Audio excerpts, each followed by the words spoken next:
Welcome back, everyone, to the summary series of the light novel, That Time I Got Reincarnated as a Slime here on AniMonolith. Continuing from where we left off, several months had passed since the Walpurgis meeting and the battle in Ruberios. It had also been nearly a year since Rimuru officially became a demon lord. Following the private celebration of the Tempest Resurrection Festival, the Empire had yet to make any overt moves. However, according to intel from Sui and Moss, military supplies were being steadily moved to the borders, clear signs that war was on the horizon. In the meantime, Tempest was growing at an astonishing pace. Its population had already surpassed 1 million, and the influx of immigrants continued to rise. To ensure internal security, Rimuru assigned Shion the task of screening and managing all incoming travelers. Any unruly or violent individuals were first required to take a course on Tempest rules before being granted entry. This not only prevented infiltration by spies, but also helped preserve order as the nation expanded. At the same time, Tempest's international infrastructure projects were nearing completion. Thanks to Benemaru's negotiations, the underground tunnel through the Tengu region was now operational. Rimuru had also begun testing the Magitrain, a magical locomotive system designed for commercial transport. While the train could reach speeds up to 200 km per h and haul over 1,000 tons of cargo, it was currently capped at 50 km per h for safety reasons. The Magitrain marked a turning point in logistics. Rimuru believed it would eventually eliminate famine by enabling fast, large-scale distribution of food and goods. It was a bright vision for the future, and one that excited him. The thought of finally enjoying his hobbies again made him all the more eager to protect this peace. Unfortunately, there was still the looming threat of war with the Eastern Empire. For days, Rimuru had considered launching a preemptive strike with Veldora and a team of volunteers, but after careful thought, he realized such a move would only cause unnecessary panic. Besides, the Empire's full strength remained a mystery. An invasion was simply too risky. Instead, Rimuru and Benemaru worked together to predict the Empire's possible invasion routes. They narrowed it down to two options, sea and land. A sea route would involve the Empire landing at Falmouth before advancing westward. But Rimuru considered this highly unlikely. The oceans were teeming with deadly sea monsters, making any large-scale naval transport dangerous and unpredictable. Sea conditions would also heavily impact troop morale and efficiency. Besides, Falmouth wouldn't just sit still and wait to be attacked. What about the northern path through Ingratia? That too was out of the question. The area was now under the control of demons and monitored by Testarosa's forces. If the region had effectively become a war zone, the Empire wouldn't get far without being dragged into a conflict with them first. That left only one realistic option, a land invasion from the south. There were three possible routes, the first two routes either through the Dwarven Kingdom or across the treacherous Dragon Roost in the Connaught mountain range. But the Connaught route was impossible. The terrain was comparable to Mount Everest in height, and it was guarded by aggressive dragons. Only the most elite climbers or flying units could traverse it safely, making it completely impractical for marching an army. The next option was to move through the Dwarven Kingdom. Wisdom King Raphael had identified this possibility, and Hinata had investigated it. While it was theoretically possible to send an army through, Gazelle would never allow it. The Dwarven Kingdom had maintained its neutrality for centuries, but that didn't mean it was weak. On the contrary, its military was highly trained, well-equipped with advanced technology, and its capital was essentially a fortress carved into the mountains. If the Empire tried to force its way through, they'd have to go through Gazelle's army first, likely triggering a full-scale war before even reaching the western nations.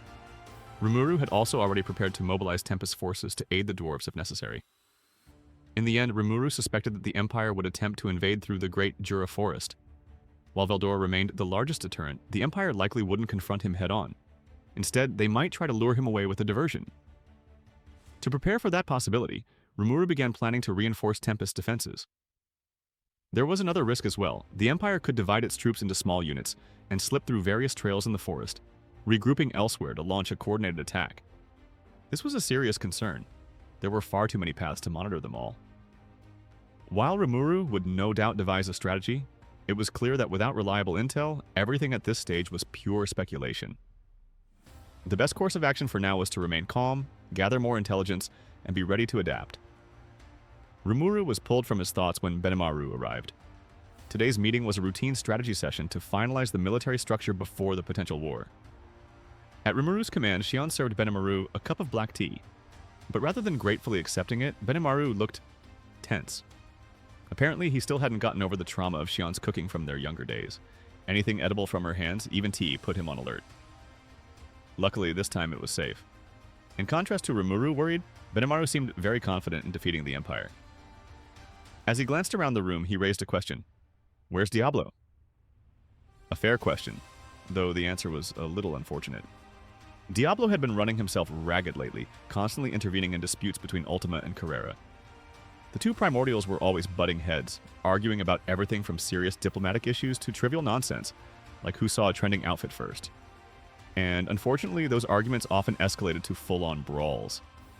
Even Venom had ended up a casualty in one of their recent spats, suffering both verbal abuse and physical beatings from the overzealous duo. While their fights hadn't caused any civilian damage, their antics had become so notorious that townsfolk started placing bets on them like it was a form of entertainment.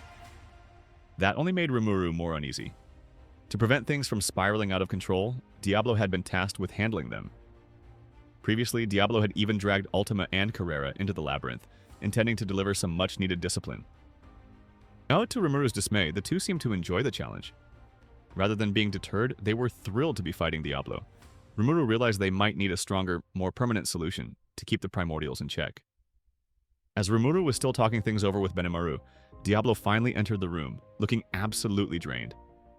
Diablo naturally tried to slip in a sentimental remark about how much he wanted to be by Rimuru-sama's side, but Rimuru wasn't having it. "You don't look tired enough. Let's get started." And with that, they began the meeting.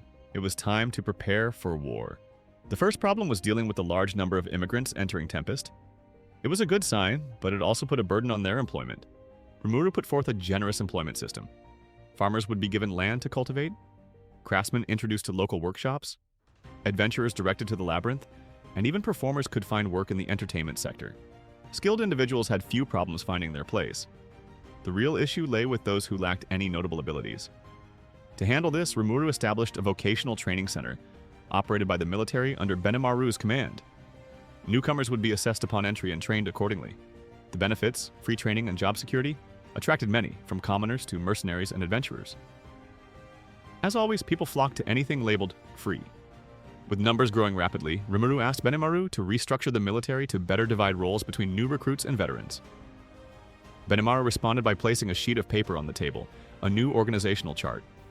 While Benimaru had full authority over the military's operations, top-level appointments still required Rimuru's approval. And there it was, written plainly. First Corps Commander, Gobta. Rimuru wasn't surprised. He had actually been the one to suggest Gobta for the position in the first place. While Benimaru had doubts at first, Gobta's consistent effort eventually earned his recognition. Still, putting a guy like Gobta in charge of thousands of soldiers was no small risk. He was infamous for sleeping through meetings, and the idea of him making life or death calls was unsettling. But Rimuru also knew Gobta had endured intense training under Hakuro, and even survived one of Milim's deadly trials. More than that, he cared deeply about Tempest, and worked hard to protect it. So in terms of ability and spirit, Gobuta is worthy of becoming a general.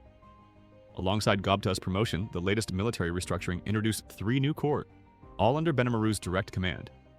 The first corps, led by Gobta with Hakuro as his military advisor, comprised 100 Goblin Riders. Each had reached A- rank and was capable of leading a unit. Though most high-ranking subordinates in Tempest were trained and chosen by their commanders, this wasn't the case here. These goblins were Gobta's comrades, brothers-in-arms who had acknowledged his leadership and swore loyalty to him. 12,000 green numbers. This included 4,000 veteran soldiers promoted to officer ranks, each assigned to lead 2 of the 8,000 newly recruited junior members. While the newer recruits were still rank C to D, the senior officers had grown to rank B, forming a solid corps.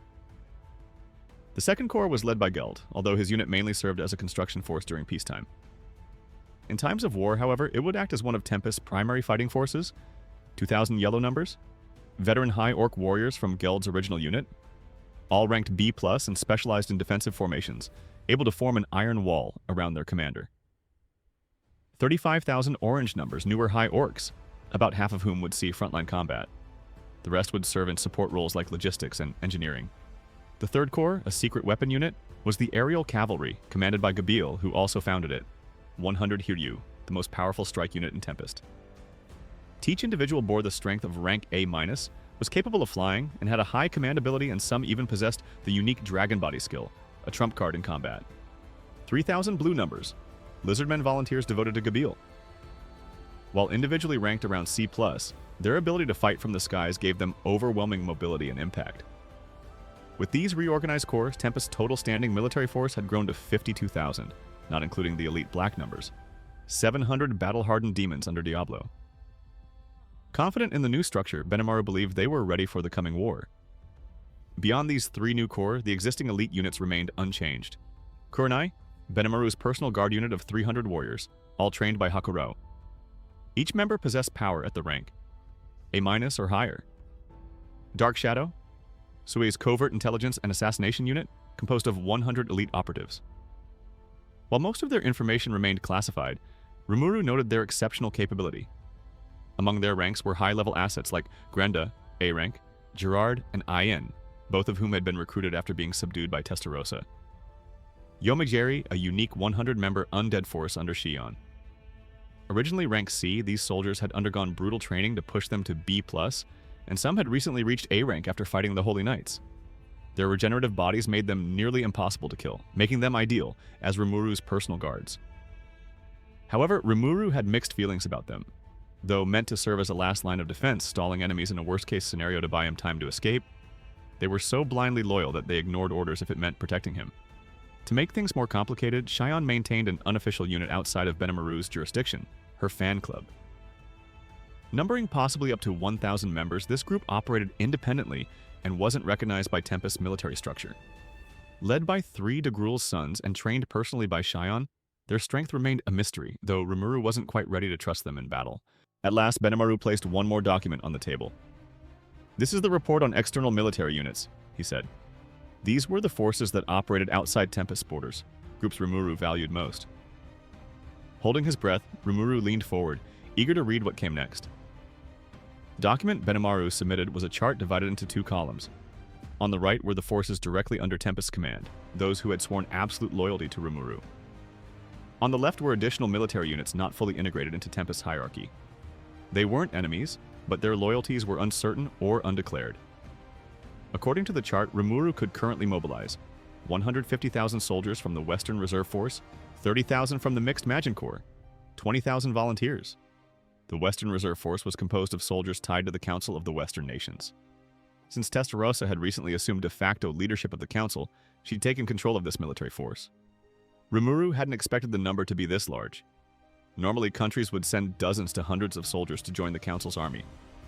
This force was about 1,000 people, mainly responsible for the security of the Hall in Ingratia. Most member nations had no intention of ever actually deploying these forces, which was why they so readily handed control over to Tempest. Yet, under Rimuru's orders, this force had been dissolved.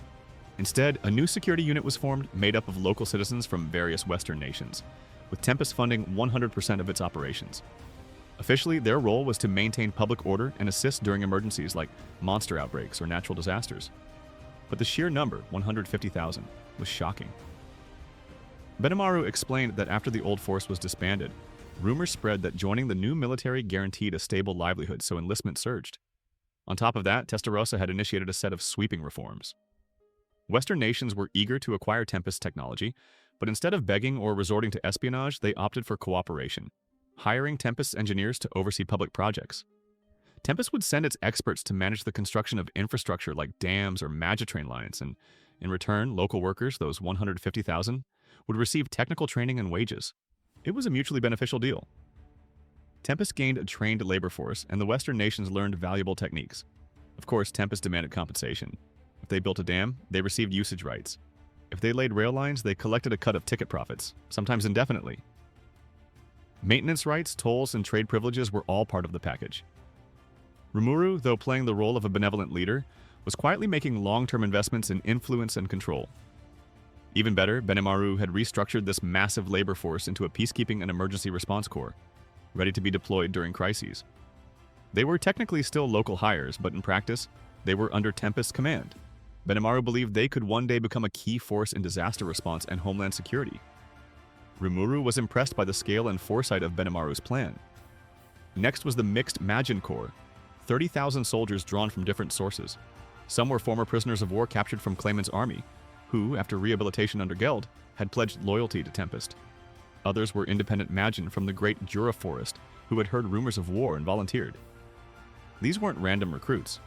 Benimaru had carefully selected and filtered them for strength and character. Many were at B rank or higher, and some had even reached A rank. They weren't elite by military standards yet, but they had potential. What surprised Rimuru most was that these ex-enemies volunteered, not out of obligation, but out of gratitude. They wanted to protect the lives and livelihoods they had found under Tempest's rule. Finally, there was the Volunteer Corps, 20,000 adventurers, mercenaries, and independent fighters living in Tempest or its neighboring countries. Most joined because they understood one truth. If Tempest fell, the rest of the region would follow. Rather than wait for destruction, they chose to stand and fight. While the Volunteer Corps was diverse and unpredictable, it still represented a meaningful contribution to Tempest's total strength. After all, Rimuru has over 250,000 soldiers, of which about 100,000 are capable of fighting and can go to war. That's a huge fighting force, especially since Rimuru got it just a year after becoming the Demon King. To end the meeting, everyone started discussing how to appoint commanders for each legion outside of Tempest.